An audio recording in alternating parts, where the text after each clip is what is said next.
Ce mercredi 11 février, le MEDEF 41 et certaines de ses branches professionnelles se retrouvaient chez Caillot avec les candidats aux élections municipales.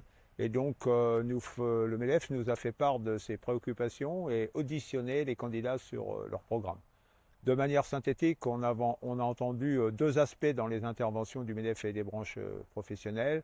D'une part, le fait qu'ils se disent étranglés financièrement par l'État, et puis d'autre part, leurs préoccupations concernant l'absence de soutien ou le soutien insuffisant des politiques d'État à leur activité.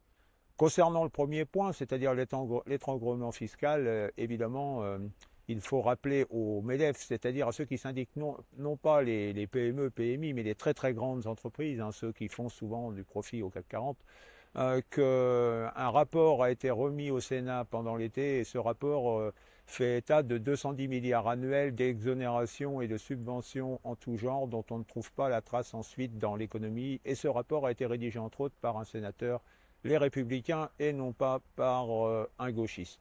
Concernant l'absence de soutien des politiques d'État ou un soutien insuffisant, bien nous partageons cette préoccupation du MEDEF. On peut prendre, je l'aurais dit, on peut prendre deux ou trois exemples.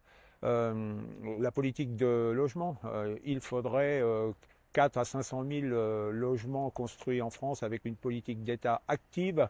Les années dernières, c'était 280 000 par an. Il faudrait un plan de formation, une politique publique de formation de grande ampleur, parce que la pyramide des âges l'impose. Il va y avoir un grand renouvellement des générations. Et au lieu de ça, l'État coupe l'argent des chambres économiques, des CCI, des missions locales qui sont très très importantes pour l'insertion des jeunes et le soutien à la formation. Pareil. Et donc, nous avions cette convergence dans le constat sur le deuxième point avec le MEDEF, mais à partir de là, je peux constater qu'aucun des candidats, des autres candidats n'a contextualisé, c'est-à-dire n'a parlé de ce contexte national qui est essentiel pour comprendre et agir ensemble.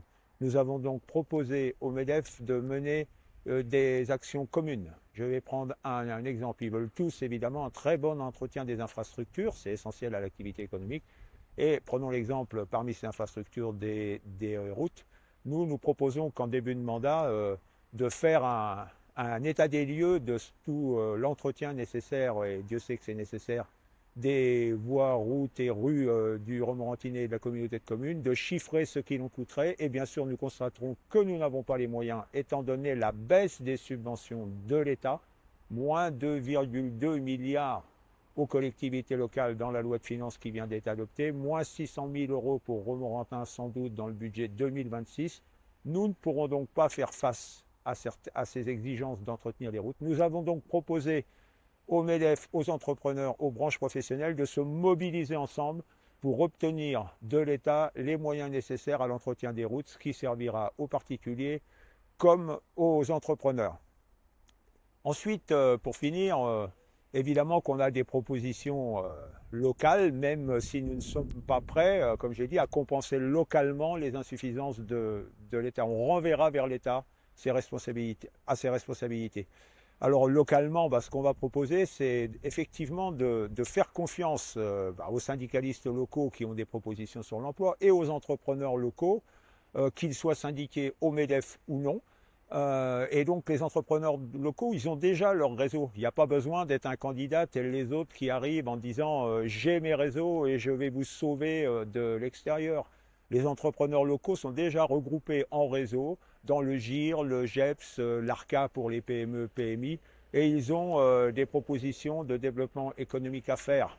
De même pour le pôle public, c'est-à-dire ce qui peut aider à soutenir et à coopérer, à dialoguer avec les entrepreneurs locaux, il y a à la communauté de communes un pôle de développement économique dont le personnel semble donner toute satisfaction aux entrepreneurs locaux.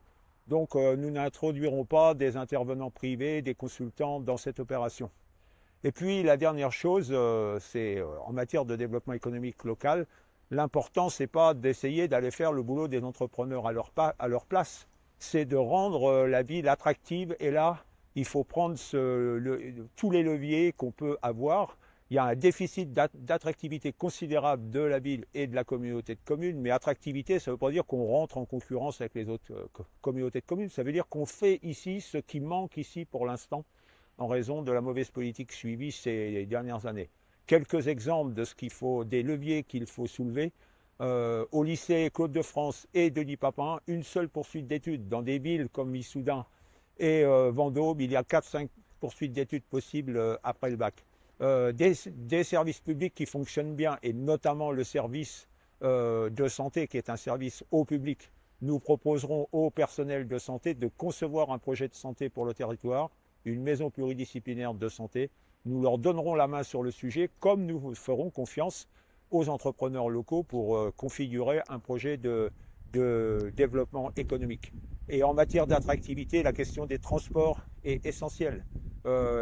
Le maire a prétendu qu'il y avait un réseau de transport. Aujourd'hui, le réseau de transport, il est limité au centre-ville sur des horaires inadaptés. Il faut étendre les transports en commun à l'ensemble des secteurs d'activité de la ville, sécuriser tous les modes de circulation, non seulement routiers, non seulement des voitures, mais piétons et cyclistes. Et pour développer les transports en commun, bien sûr, nous assumons d'utiliser le reversement mobilité puisque c'est permis par la loi que les entreprises contribuent à ce qui va leur être utile. Donc en fait, en conclusion, tout ce que nous ferons dans notre programme, c'est pour les habitants que nous le faisons, mais ce que nous faisons pour les habitants sera du même coup utile aux entreprises.